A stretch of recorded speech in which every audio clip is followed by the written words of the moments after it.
Hello friend, I demonstrate you today how to use Emergence trap for regular maintenance of insect tree, mosquito colonies in insect tree. The Emergence trap has three parts: the bottom, central, and then top part. The bottom part is used for keeping fourth instar or pupae. The central part is used to divert or transfer the insects to the emerges into the top container. The top container, the part 3, is for the holding adult insects until they are ready to transfer.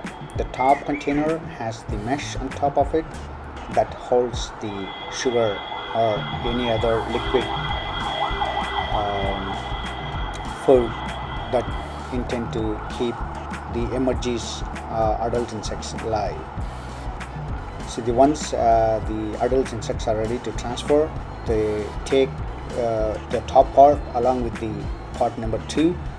So you need to essentially disconnect with the bottom larva or pupae container, and then keep the whole setup into the inside the cage, and then open the lid to transport the emerges into the cage. Thank you.